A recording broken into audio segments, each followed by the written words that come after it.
ជំរាបសួរអ្នកគ្រូខ្ញុំឈ្មោះវ៉ាន់វ៉ានីតារៀនថ្នាក់ទី5ក1នៃសាលាបឋមសិក្សាវត្តទូលទំពង់ថ្ងៃនេះខ្ញុំបង្អានអំណានជូនអ្នកគ្រូស្ដាប់អំណានស្នាដៃកវីនិងអ្នកនិពន្ធខ្មែរកវីអ្នកនិពន្ធខ្មែរសម័យបុរាណបានបន្សល់ទុកស្នាដៃអក្សរសិល្ប៍ជាច្រើនដល់កុលបុត្រកុលធីតាជំនាន់ក្រោយសម្រាប់អានកំសាន្តនិងអប់រំ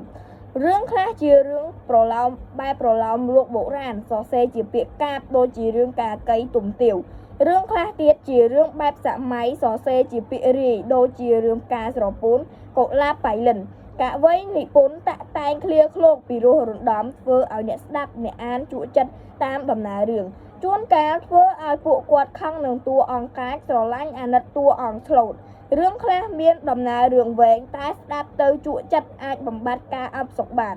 រឿងខ្លះកំប្លែងខ្លីតែមានន័យអប់រំល្អធ្វើឲ្យអ្នកស្ដាប់អ្នកអានផ្ទុះសំណើចរសាយទុកព្រួយបានមួយដងមួយគ្រា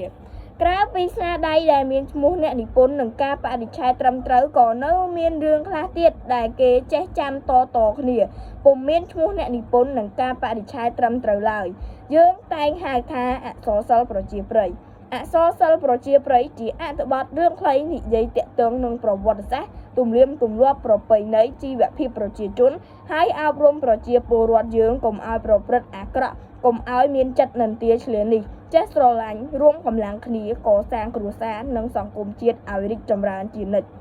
ជំរាបលាអ្នកគ្រូ